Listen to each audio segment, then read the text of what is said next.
Matod pa sa atong tubag sa Salmo, panglakaw kamo sa tibuok kalibutan ug isangyaw ang maayong balita. Unsa maning maayong balita? Ang maayong balita mao nga available na ang kaluwasan sa atong lawas ug kalag. Maluwas na ta. Pasabot, pwede na tang mga matay. Lingay mong tupad, na pwede na kang mamatay. Kay usahay manggod, ang atong gihuna-huna nga kaluwasan kanang dili ta masakit, dili ta mamatay. Pero ang tinuod nga kaluwasan mao ang pag-lig-o nato nga moagi sa sakit, kasakit o kamatayon. Kay nahibaw naman ta nga kana mga agianan lamang padulong sa kinabuhi nga way katapusan. Mao na siya'y kuwang nato karon. Bisan pag mga tiwasuno na kayo, purti lang yapon kabalaka sa kinabuhi. Bisag way kwarta, hala patambal gyud, pa ospital gyud, unya moabot na lang ang gastog tag 500,000, tag 300,000. Unya hala gyud, mangutang gyud, hala sige panghangyo kay para mabuhi. Nya igo-igo yung na tagaan tanan, gioperahan, patay dayon. Ngana. Nagbilin pa yung dako kaing bayron nun. Nga naman, wa man kami dawat sa maayong balita. Ngilingay mong tupad. Na, mudawat ka sa maayong balita. Wow, na siya. Ug unsa may mga timaan na ang maayong balita kaluwasan available na, tungod kay nabanhaw na si Jesus. Ang tao nga nag-ingon, ako ang dalan, ang kamatuoran ug ang kinabuhi, nabanhaw na. Mao to si Tomas, naingon siya, nito mangkuana sa iyang gisulti, pero ako usang pruibahan og tinuod bagyong nabanhaw siya. Hikapon ako iyang samad, kay kun wa siya samad, dili siya mao ang Hesus nga kadtong namatay unya nabanhaw. Mao tong nakahikap kita ang Tomas. O giingnan siyang Hesus, nituo ka kay nakahikap na ka, nutuo ka kay natuman ang imong gipangayo. Mas bulahan tong mutuo bisan wa kakita. Mao na siya nindot. Nya unsa may mahitabo kun mutuo na ta ani, dili na ta mabalaka. Way kabalaka. Ilingyan imong tupad na sad. Na nabalaka pakas sunod tuig. Nabalaka wa. Wa mo mabalaka ros kahimtang sa tong gobyerno. Nabalaka mo wa. Way klarong tubag. Garalig tulo ka adlaw ang atong mga igsuon sa Iglesia ni Cristo ug uban pa ni apil ang main nga nagrally ang Iglesia ni Cristo. Ana ingon pag yung uban nga tuloy-tuloy na ni.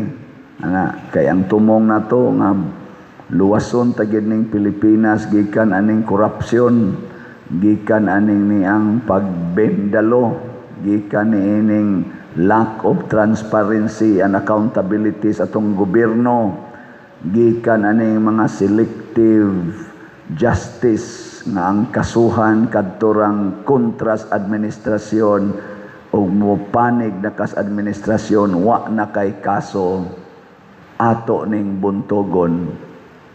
Karon nahuman ang rally tulo ka adlaw. Nabuntog ba sud sa tulo ka adlaw?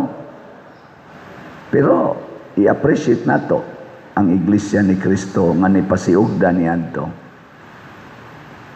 Hundreds of thousands nila ug sa uban nato mga kaigsuonan pero dili mabuntog og tulo ka adlaw.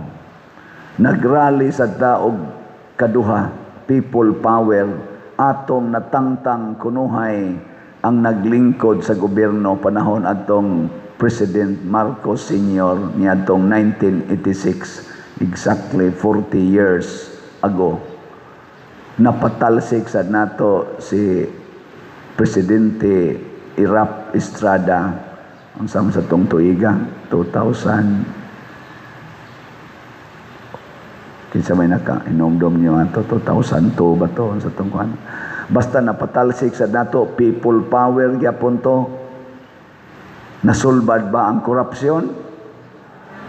Nasulbad ba ang kinawatay sa atong mga ahensyas gobyerno ug mga empleyado sa gobyerno? Nasulbad wa? Ibaw man day mo. Karon mag-rally na sa tab, ato na sa ning taktakon rong atong kuno kining atong presidente o iyang administrasyon. Ikataktak, masulbad ba?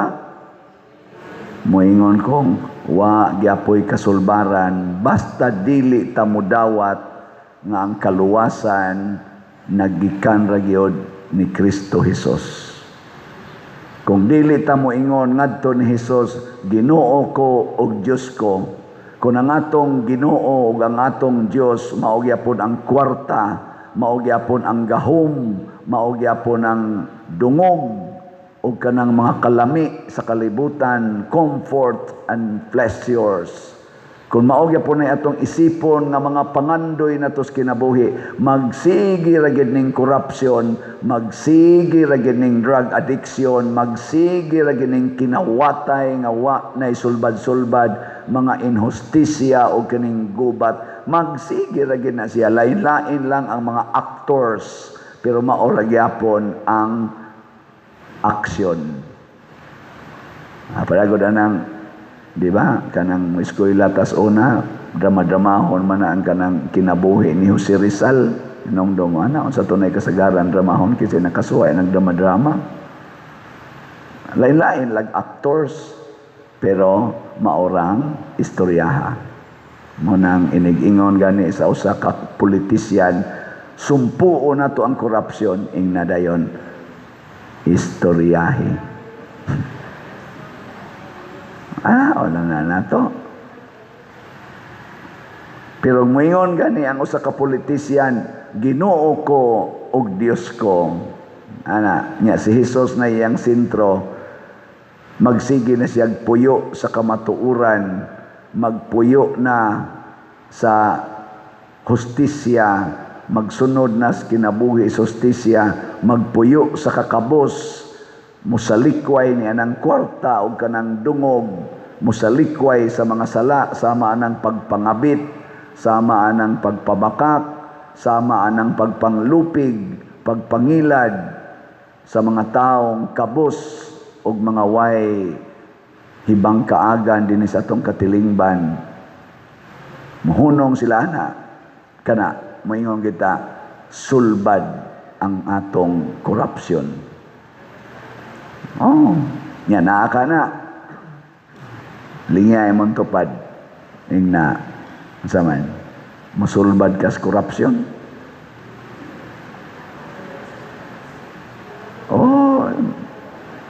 Og di ta magsigig, og di ta moundang anang gugma natos kwarta, di ta moundang anang tong pagkaisipan, sigig pangangkon anang mga dan, mga yuta, maunang perting pitusas atong agianan, siging pamarking anang mga public roads kay ang kunon nga iya, di kita moundang ana, maona siya'y korupsyon, maonay gitawag og massive corruptions, siging pangangkon anang naang yuta, kuralon, wa nay agianan, hapit ang silingan, parkingan, tindahan ang agianan, di na hinoon makuan, maagian. Ani ara na sa atong palibot din simbahan.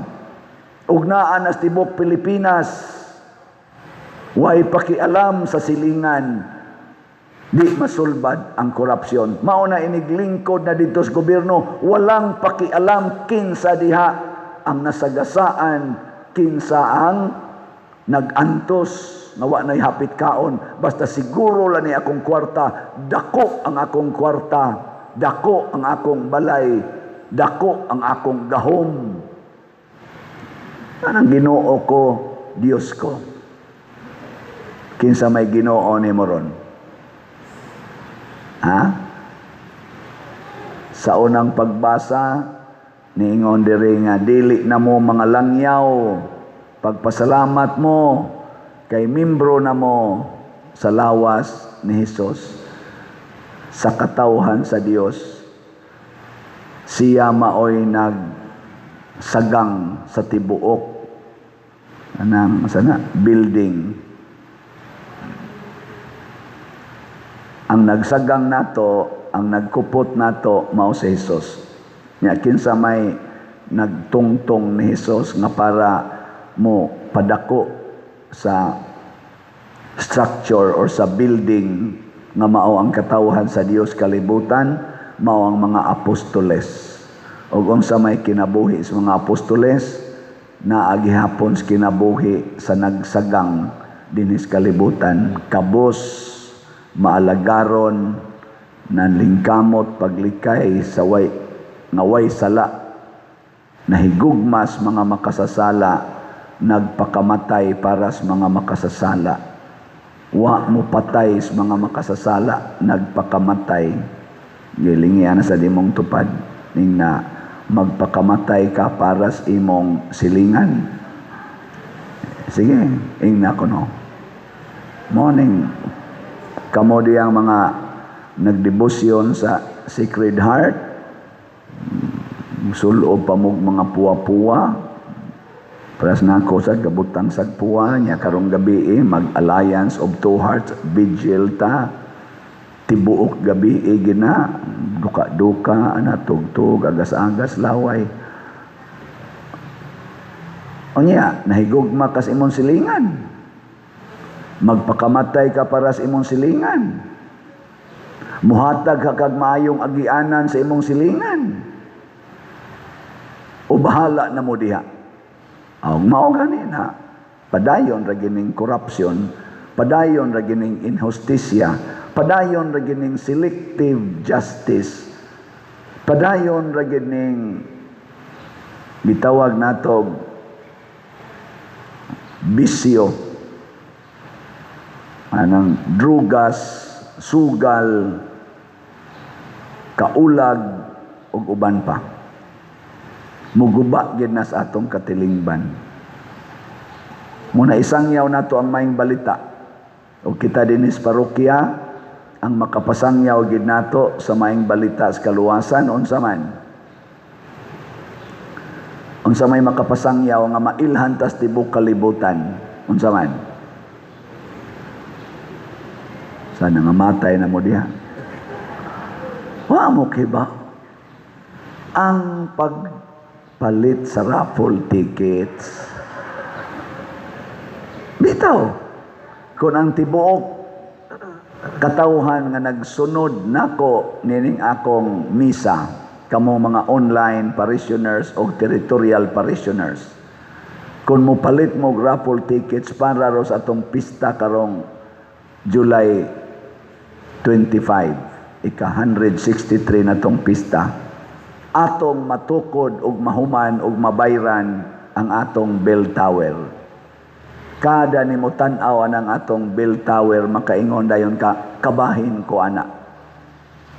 Nya kada bagting sa bell tower, nagtawag na nato, tingog na ni Kristo nga nagtawag, panimba na mo, pagampo na mo. Di ba? Di nagsangyaw tas maing balita.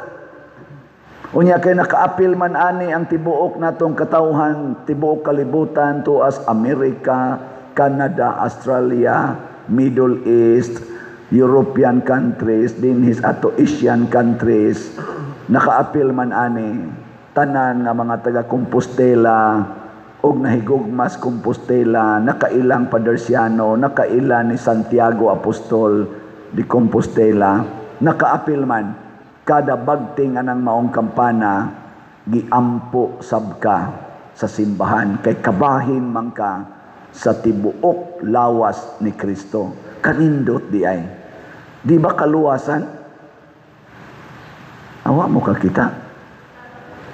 Unya, kanang atong adoration chapel, ato sa dang matrabaho, mahuman og mabayran, kada tawo nga mosulod diha og magampo, makighiusas Ginoo, naghatag og sustansya sa simbahan. Maapil sad ang tanang nakakontribute ana, kay kabahin man siya sa tibuok lawas. Pareha nang atong babay, nag-inom ni mong usa ka sustansya, ang tanang bahin sa lawas, maapilan yod, abot na tumoys kuko, mabitan ng mutubo ni atong kuko, hasta ka ng buhok, makaapil sa sustansya. Di ba? Mura mamog na nga luya inyong mga naong. Ako raman nag-i-explain. Nga, kanang ato dihang bagong CR, ato sa nang mahuman, o mabayran, unsa may mahitabo, kutob sa tao nga moanha diha, og ma-relieve siya sa iyang gibati, kay comfort row may tawag ana, makomforted siya, unsa may sunod, makaingon siya, Ginoo, salamat. Salamat sa naghimo ani. Makaapil na sa tanan sa iyang grasya nga gipasalamatas Ginoo. Kitang tanan nga nitampo. Unya kay wa man jud kay palit-palit og slot. Awa man kay palit-palit og raffle ticket. Makaapil ka. Awa kay apil. Inigbagting sa kampana, makaapil ka sa grasya.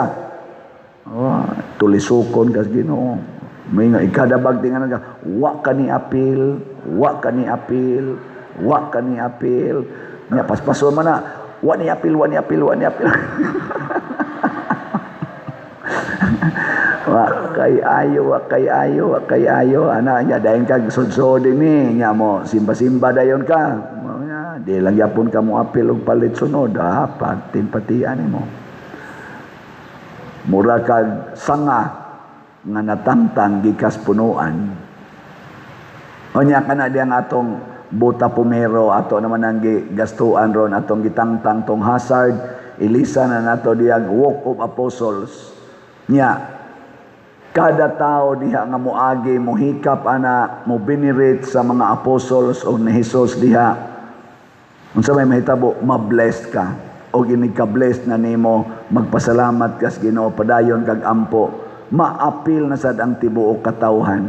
Unya kay wa man jud ka ni palit og usa ka bisag usa na lang ka buok raffle ticket. Nya mo hikap-hikap ka diya, patiran. Inigabot nimo ngadto ni Tomas ba kani sa Santo Tomas, abot nimo hikap ito, patiran kang Santo Tomas. Ngano wa ka ni palit raffle ticket karon pahimos na kagikap-hikap. Ilasa gud nimo. Dili tayo wa di sa tingin mo ingon ana. Pero kaluoy sa nimo. Hindi ka nya diha og naka-appeal kag palit og raffle ticket, ighikap nimo moingon day ka Santo Tomas or Santiago or San Pedro, ighikap nimo ngadto nila San Mateo.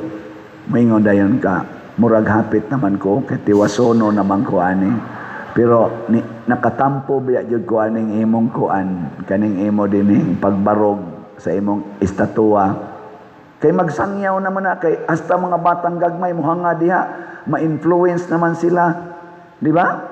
So nagsangyaw na kasmaing balita nya kanang mga bata diyang mohikap-hikap, usahay dagko ana, moadto nag-Amerika, moadto naglaing nasod, magpuyo na sila sa kinabuhi nga apostolikanhon, nakaapil ka ana. Unyag mamatay ka, kaya mamatay man ginang imong naong adto day kas langit. Labaw na gyud mailisa na to mga lingkuranan dinhi nya makasimba na tagtarong kay di nata igsandig nato, di nata managana nga mapaksit ng imong buko-buko ana or malusno ana kay giagay ay na nindot ng atong kahimtang nya nakaapil ka. Kada tao nga makapasalamat sa Ginoo, mosimba diri mo ingon, salamat Ginoo. Ana, apil ka gyapos grasya. Nya wa jud ka mo palit og raffle ticket. Nya lingkod-lingkod ka diya, inigwali mo, hagok pagyud ka, samot yun ka tingali ko ana. Nya inig pangulikta, lingiw-lingiw pag yung kasamot na yun.